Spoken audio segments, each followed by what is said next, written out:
everybody, welcome to my channel. It's Haysie Simmer, and today I have another episode of my Extreme Ultimate Decades Challenge. We are in the year 1229. It is the second to last year of the decade. As you guys know, when I do my decade restart, I do play through the full year of the tens. So 1330 will be the end of the decade for us. So we have 2 more episodes left in this decade. Let's get into it. Okay, so we are in the enchanted forest of the magical realm of Avalon. Here is Geralt's Alder. So he did survive his age up to a kid because of the protections of the magic realm. I have made it where they get to age up without a dice roll. And I kind of made him dress a little nicer because the Gothic family is very rich. Here is a more Gothic who is a potential heir to the throne, as well as his younger brother Chadwick. It all depends on the branch you follow. Well, for both of them, Amor would be closer to being the heir. These are the Lionheart eyes, and these are the Gothic eyes that I've been using. He has Lionheart features, so I'll give him Gothic eyes. I'll let him keep his braid, and we'll do some skin details. I don't know why I'm going to do skin details, because every time I do them, they are glitching off at this point in my game. But nonetheless, we'll get a good idea of what he looks like, at least for a screenshot. Chadwick is also a spellcaster with a strong familial line. His mom was Princess Eleanor, who is the original princess of the Kingdom of Avalon when she married Lord Roderick. And Chadwick was their baby son. I think he and Prince John are the same age, and he also would be a prince. And then we have baby Mort as well, who aged up into an infant. So I'll do his CC real fast. Baby Mort is totally giving little goth baby. He has the green eyes, though, from the family of Alder. Okay, so we are now with Tiara and her mother, Lady Isabella, who has helped Tiara raise the kids here in the Enchanted Forest in the protected castle of like the Gothic estate. I cannot speak. Tiara has been studying the prophecy with all her resources and she has exhausted every possible interpretation of the prophecy, and she's fairly confident that she has a way to protect her family as well as the balance of the kingdom. Although, you know, kingdoms change power at all times, the Gothic line is so integral to the kingdom that they have to act upon any outside threats to the kingdom, even if it is just like political based and not magical based. But the biggest concern was the elimination of the Alder family, which the Gothic line has, you know, recently intertwined with. Tiara is leaving her son right now with her mother, and she is going to be taking her oldest son Geralt to the magic realm to get him studied up and blessed by the other elders of the magical lines. So she is off to the magical realm right now. I believe I told you guys the crypt underneath the Gothic family estate is full of all these magical crystals. This is one of my greatest builds I've ever done. I'm so proud of myself. And not only that, it has access to a magic realm portal. So this is how they will be transporting themselves to the magical realm. Off Tiara and Geralt go to the magical realm. I'm not sure if she's taking Mort. This is the first time Geralt has entered the magical realm because he is officially old enough. And in the perfect world, in my brain, they cannot travel through magical realms until they are at least children. And we actually will have an heir where we are exploring magical powers with. So there went Millicent, and I don't even know who this is. Okay, so Amor and Tiara and Chadwick are all here to do a blessing for Geralt and his magical awakening ceremony. Please ignore the different people dressed differently. We are saying that this is outside of time and space. So people come from all different realms, um, essentially realm walking to the magical school. And they are from different timelines, but they could also be from different realities. So nobody can be like, hey, like, well, how do we prevent this from happening? That would cause a paradox. So we're going to all come up here together and start his ceremony. Okay, so the elders of House Gothic have arrived, except for Adelaide, but she is currently in the kingdom doing other business for the family. And they are here to channel this crystal with their magic and bestow a magical blessing on Geralt as he begins his studies. He will begin his tutelage underneath his mom, Tiara, who is a direct descendant of Merlin and the Great Gothic. And it looks like we have another Gothic right there. He definitely looks like he's Gothic. Anyways, yeah, so this is the beginning of Geralt's journey. And I didn't know kids couldn't do magic. I feel like I should have known that. But what I'm going to do is just have Geralt begin his studies of magic. He got a family wand, as well as a chaos relic, a glimmer stone, and a enchanted magic jar. Yeah, we're just gonna say that this is the beginning study for, we're gonna say this is the beginning study journey for Geralt. Chadwick and Tiara are seeing if there's any other news that they can dissect from the tomes here in the magical realm before Tiara returns back to her family this year. And I think I'm going to have Amor do a little bit of potion making. So Adelaide did get a chance to make it and bestow a blessing on Geralt as well. So he has the full blessing of every living Gothic spellcaster, witch, however they label themselves. It's based on how they practice magic. If they're a witch, a spellcaster, a sorceress, it's just based on however they practice magic. But Tiara is getting an update from Adelaide about what's going on with the kingdom, and Adelaide is getting an update from Tiara about the prophecy and how to protect the family. I'm not gonna like word vomit on how to protect the family right now.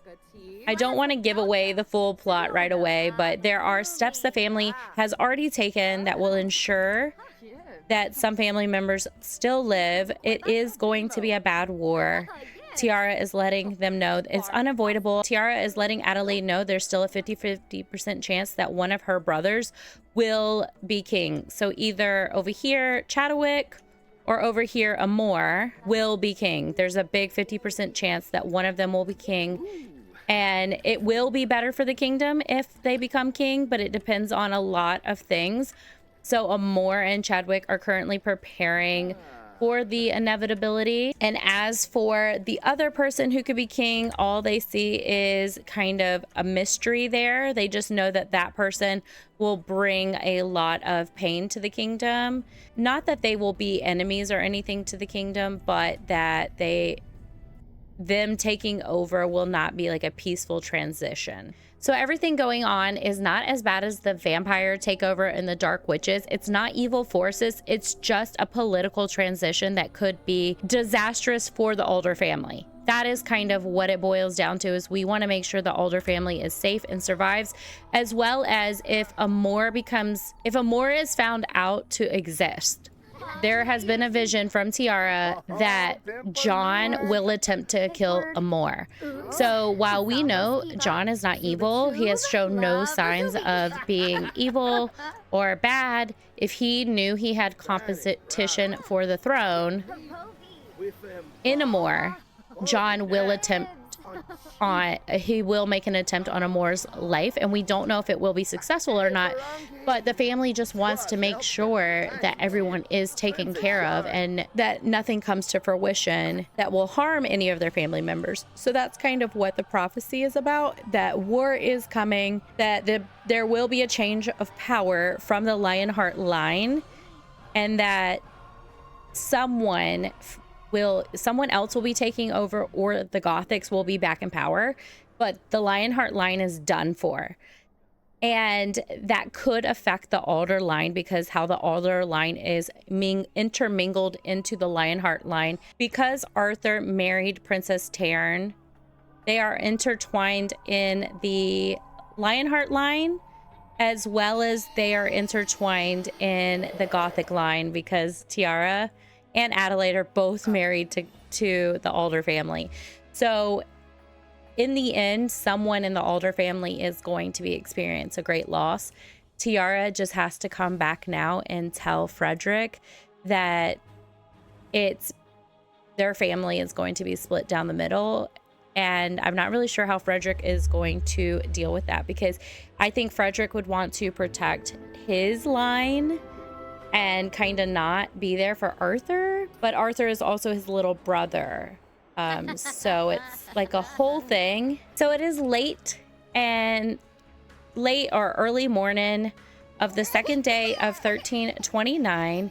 Tiara has returned with Mort and Geralt and has some really devastating news for Francis that she will only tell him in private about the vision that they know to be fact. It's just feeling a lot of emotions getting to see Mort for like, not the first time in his life, but since he's been born, he gets to finally see him. And he needs to get to know Geralt better because Geralt was a little bit younger whenever he left. So now that he is old enough to be a helping hand around the farm, Frederick needs to spend some time with him. So I have Frederick right here putting Mort to sleep, and we are going to have he's cleaning up. This place isn't as nice as where Geralt was growing up the last 2 or 3 years since they've been gone. And it looks like he might miss his grandma, but he is happy to be back with his dad.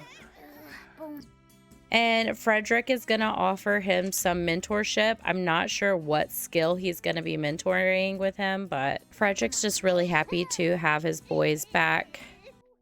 And his wife as well, who is his soulmate. So he's just going to catch up and get to know him on a deeper level, ask him how he's doing, and how his time was in the Enchanted Forest. And Geralt is letting his dad know that he is magical and has magic abilities. So Frederick is going to be like, well, can't help you with that. Your mom is definitely going to have to lead the way of teaching you those skills. But I can't wait to teach you more about farm life and the animals, and he's very excited for all that. Geralt and Frederick have built a supportive family dynamic. Oh, Dawn. Tiara is coming out to do some magic on Dawn. I wonder what happens. Oh! What? What was that? I did more fate. I didn't know what it would do. I just wanted to, like, what is happening? Maybe she's like putting a spell on the horse to make it.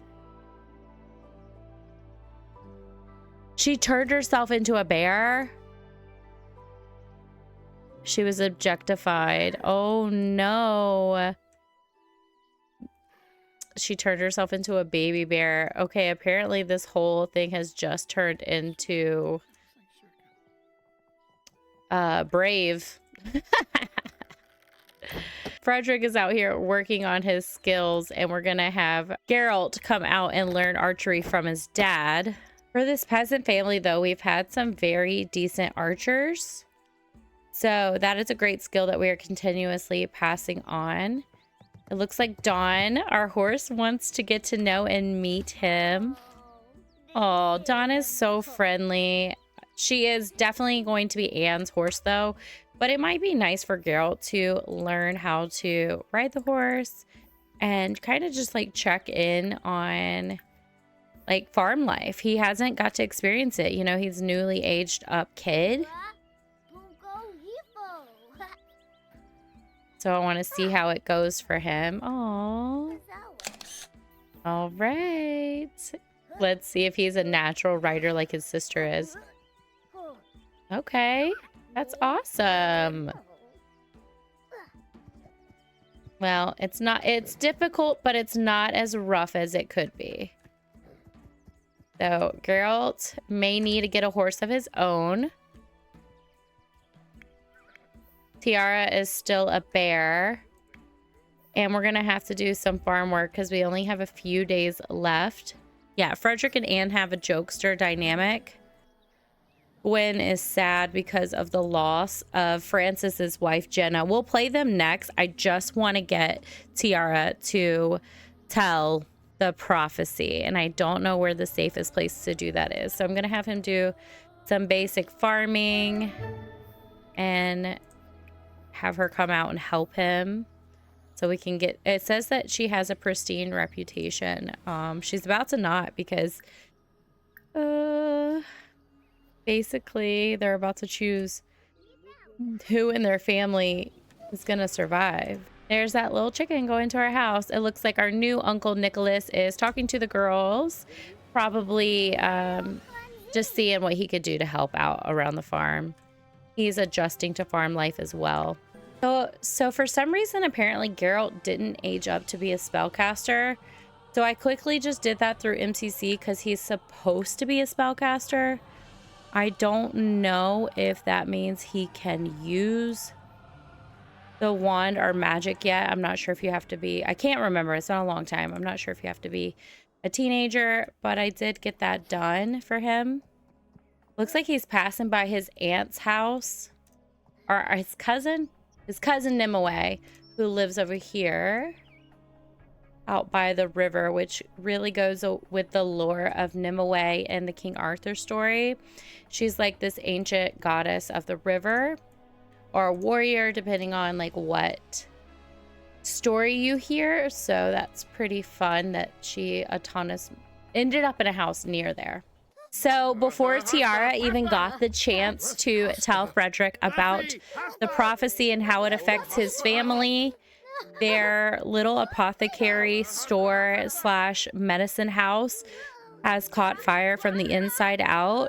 Chadwick, her nephew, had came to warn her. It looks like Adelaide made it in time as well. So Amor had a vision, and he sent Amor cannot come back to Avalon without being discovered. So they're trying to keep him out of the kingdom of Avalon. So he sent his brother Chadwick to come warn his aunt Tiara not to tell Frederick about the prophecy and that it affects half of his family. Someone is using a dark object to scry and keep an eye on the Alder family. So this is kind of like their warning not to tell what they may or may not know, or basically to keep them in check. So Tiara and Adelaide have promised each other not to tell the men of the Alder family about the prophecy, and just to keep it with them, with the Gothics. They have not spoken about the prophecy outside of the magic realm and the Enchanted Forest, so nobody would know exactly what they've talked about, because the Enchanted Forest is protected from dark magic. But someone is using a dark object to keep an eye on them while they're in the kingdom of Avalon. And clearly, whenever Tiara came home and told Frederick, like, I have to tell you about the prophecy and how it affects your family, affects at least half of your family. And then the next thing they know, they have another building on fire, which is crazy because this one was, you know, just on fire last year. So now we've lost another building. Tiara is trying to use her magical powers to put it out. Hopefully she'll be able to without this affecting her health. Okay, good. She was able to use her magic to stop the fire. So everyone at Alder Village is starting to kind of feel attacked and feel like there is a magical force against them. They have lost two buildings. They've lost two buildings in a 2-year span. And it just feels like things are closing in on them. I'm currently playing Francis, who is still absolutely devastated by losing his stepson and his wife, not just his wife, but his soulmate. So I think that he is just like really struggling to parent with Theodore and Catriona right now. I have a feeling that Catriona is probably acting out after not only losing her mother in birth, but her stepmother, Jenna, who has been there with her her whole life. So Francis is trying to make a deal with local people in guilds who may need an apprentice because he is mentally struggling to take care of himself. He's trying to find someone who will let Catriona be their apprentice. He may try to reach out to his aunt Tamara to see if she needs any seamstress to join in her small business, because she has made so much. She's made such a name for herself as like a tapestry and seamstress, a tapestry weaver and a seamstress for the middle class, to some nobility, even for her more artistic pieces. So even Catriona doesn't even want to be in here. Like, she is not happy with her dad wanting to send her away. I'm not saying Catriona isn't help on the farm, but he feels like he can't do enough for her. Jenna had taught her how to spin thread and stuff, so he's just looking out for her future. He wants to make sure she's going to be okay and have a skill of her own, just in case no one can look out after her. And he really wants her to have a woman in her life that she can look up to and who can help her through any difficult times. So this is a difficult conversation for Francis to have, but it just seems like what's going to be best for Catriona in the long run. So she is going to be staying with Aunt Tamara, which now she's more excited about, now that she knows that it's going to be a family member and they're going to be around the corner. Aunt Tamara is getting on in age. She is in her 40s, so she isn't going to live much longer anyway. So it'd be great if she can mentor Catriona before she is a teenager to give her some kind of skill set. Maybe she can join one of Aunt Tamara's children in taking over the family business. So I'm going to have Francis take care of that. So we are here dropping off Catriona with Tamara and Judith. Judith is Calvin and Tamara's daughter, who was born after A Quest for True Love, if you want to go back and watch that episode. But Judith is taking over her mother's business. It looks like she's a really great seamstress. Even Tamara's outfit has been like upgraded, even though this is her classic style. And Tamara is letting her know, hey, like, you're gonna be Judith's apprentice. Sorry, that's very difficult to say. Tamara is letting Catriona know that Catriona will be Judith's, oh my gosh, Judith's apprentice. Judith is going to be like a pseudo mother for Catriona and be there for her, because like I said, Tamara is getting in her older ages, so she will only really be able to supervise. She has passed the business on to her daughter, Judith.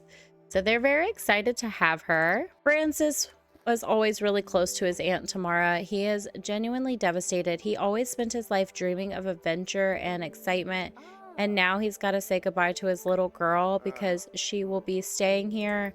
Mind you, it's not far away, and it's not like it's forever. He could see her every day if he goes on a walk, but he's just kind of signing her up for what's best for her and her future.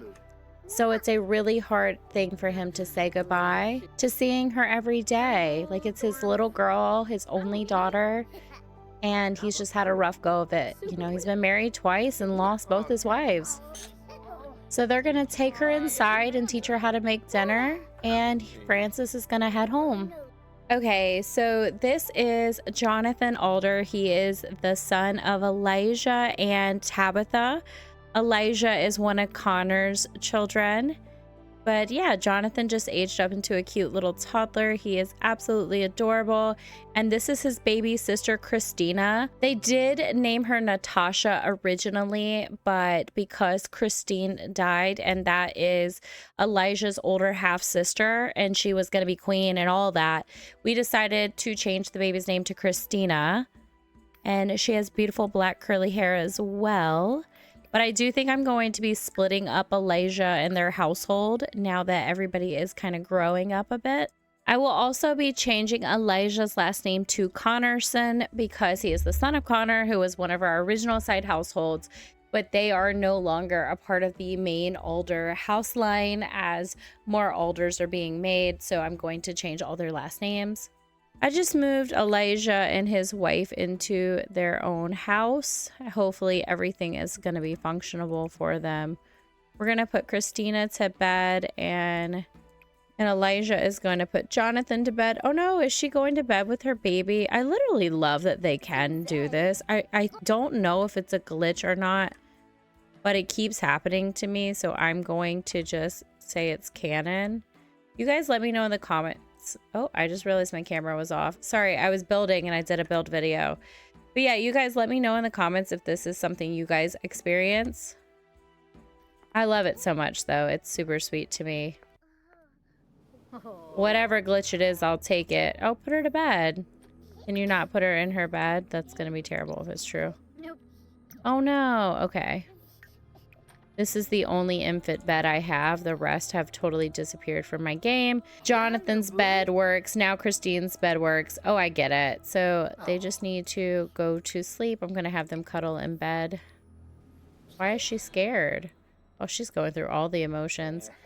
So Elijah is going to be meeting with his mom in the morning. Technically it is 7 a.m. So it is the morning time. So soon he's going to go meet with his mom. Last year his mother sent a messenger out asking if he would meet with her. And he doesn't really want to, but it looks like, you know, he's going to just follow through with it and see what does she want. He's going to take his wife with him as well.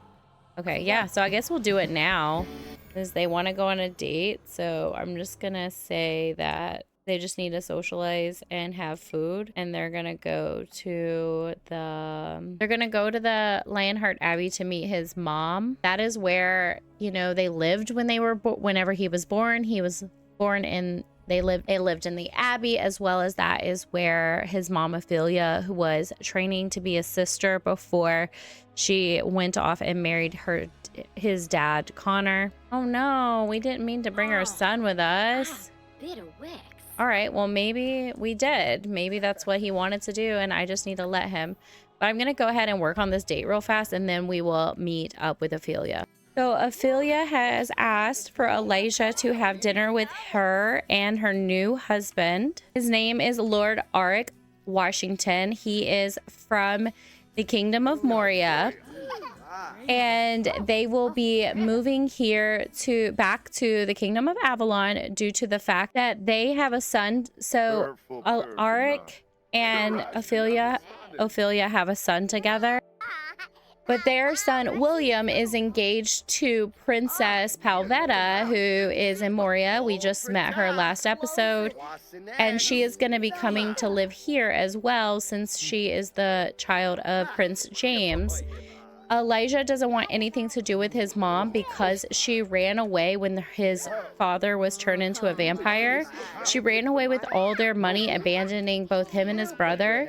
His brother Eric is now dead, as well as she abandoned his older siblings, who she was step-parent of, which are Christine and Ashton. And Ashton has been through so much since then. He is, you know, been killed and brought back to life. He has, as well as, you know, his sister Christine's dowry was taken. So she wasn't able to get married for years because she had to save up the money that her father left for her because Ophelia stole it and ran away.